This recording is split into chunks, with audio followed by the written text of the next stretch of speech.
28 जनवरी 2023 श्री राम शिव महापुराण कथा के 6वें दिन की कथा पूर्ण हो चुकी है।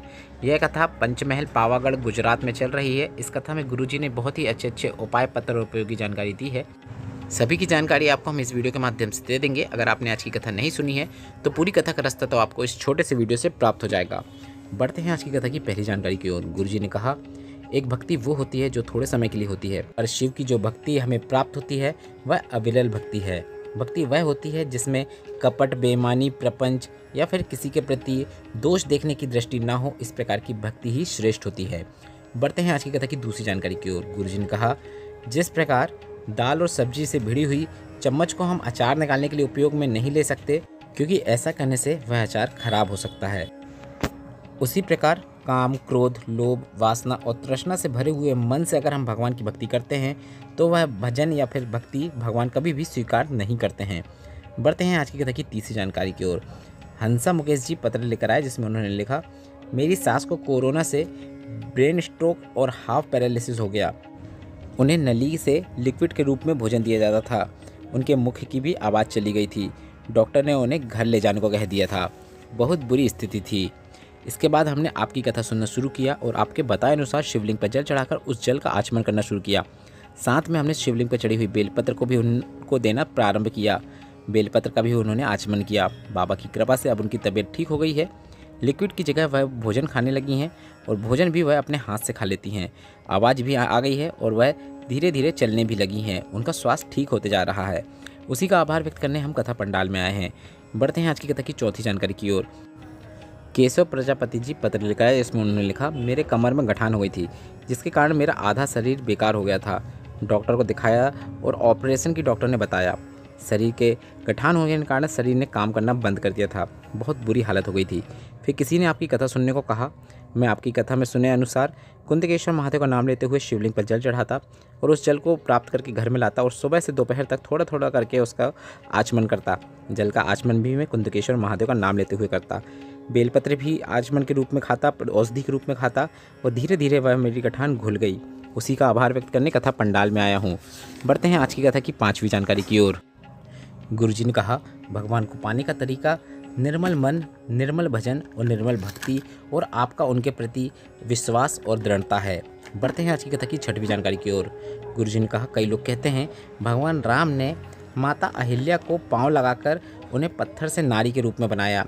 तो गुरुजी ने बताया, ऐसा बिल्कुल भी नहीं है। भगवान राम कभी भी किसी स्त्री को पाँव से नहीं छू सकते, बल्कि ऐसा हुआ था, भगवान राम ने अपना पाँव उठाया और पवन देव को इशारा किया कि वह हवा के रूप में उनके चरणों के नीचे से प्रभावित हों, और पवन जब श्री राम के चरणों के नीचे से बहती है तो श्री राम के चरणों की जो रज होती है वह उस पत्थर में जाके लगती है और वह पत्थर माता अहिल्या के रूप में, नारी के रूप में बन जाता है। इस प्रकार से भगवान ने पत्थर से नारी के रूप में माता अहिल्या को लाया था। बढ़ते हैं आज की कथा की सातवीं जानकारी की ओर। गुरुजी ने बताया, शिव पुराण में वेद व्यास जी ने कहा है, भारत में कुल 20,600 नदियां हैं और अगर आप 20,600 नदियों में ना जा पाओ, 20,600 नदियों में आप स्नान ना कर पाओ, 20,600 नदियों के जल का आप आचमन ना कर पाओ, तो शिव महापुराण की कथा में वेद व्यास जी ने लिखा है, आपको 20,600 नदियों का पुण्य प्राप्त करने के लिए शिव महापुराण कथा में जाकर बैठ जाना है। बढ़ते हैं आज की कथा की आठवीं जानकारी की ओर। गुरुजी ने कहा, शिव महापुराण की कथा कहती है, लिंग पुराण कहती है, स्कंद पुराण कहती है, नर्मदा पुराण कहती है, अगर कुछ भी नहीं कर सकते तो वहीं शिवलिंग पर चढ़ी हुई बेलपत्र को उठाकर धोकर वापस शिवलिंग पर अर्पित कर दो।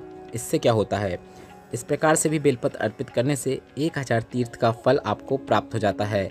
और अगर आपके पास पानी नहीं है, जल नहीं है, बेलपत्र नहीं है, कुछ भी नहीं है, तो महादेव के पास जाकर 3 बार ताली बजा देना चाहिए। बढ़ते हैं आज की कथा की 9वीं जानकारी की ओर। गुरुजी ने कहा, आपको मंत्र नहीं आता, आपको विद्या नहीं आती, आपको साधना नहीं आती, आपको तप भी नहीं आता, आप घंटों बैठकर भी सिर्फ साधना नहीं कर पाते हो, तो आपको 1 लोटा जल शिवलिंग पर चढ़ा देना है, तो उससे आपको सभी प्रकार के तप का फल प्राप्त हो जाता है।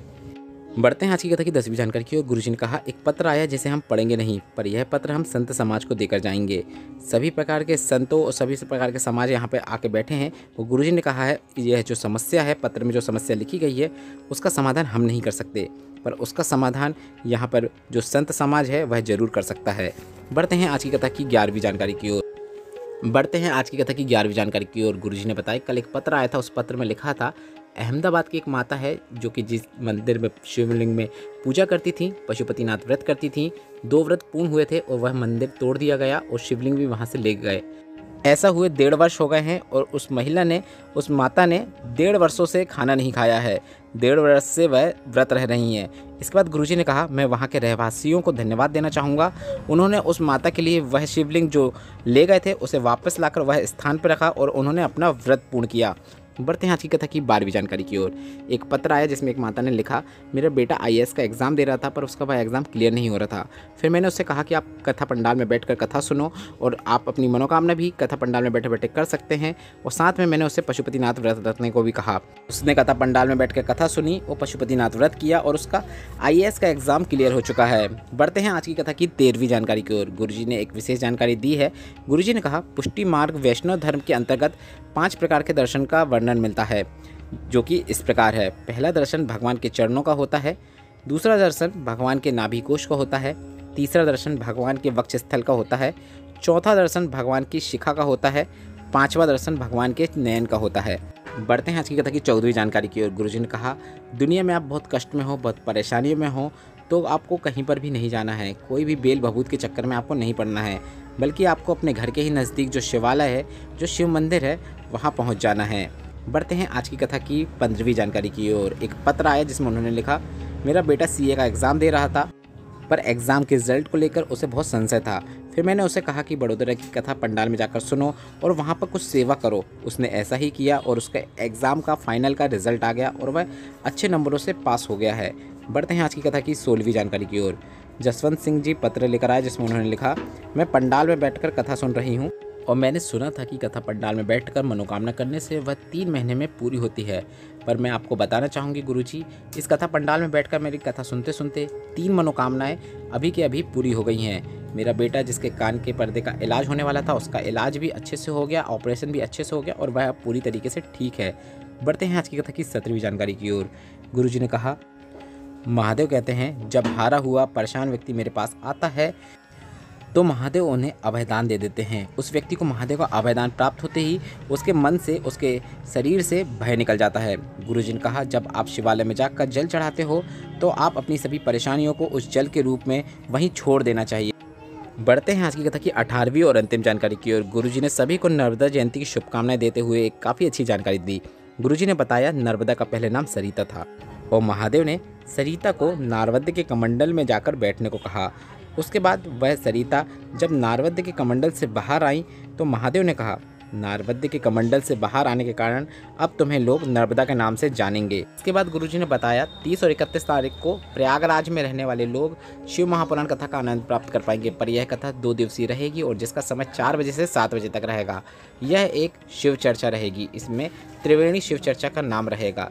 इसके बाद गुरुजी ने बताया अगली कथा जो होने वाली है वह 2 से 8 फरवरी तक चलेगी। इस कथा का जो समय रहेगा दोपहर के 2 बजे से लेकर 5 बजे तक रहेगा। अगर आपको आज की कथा की जानकारी उपयोगी लगी हो तो वीडियो को लाइक करके कमेंट बॉक्स में हर हर महादेव टाइप करना मत भूलिएगा।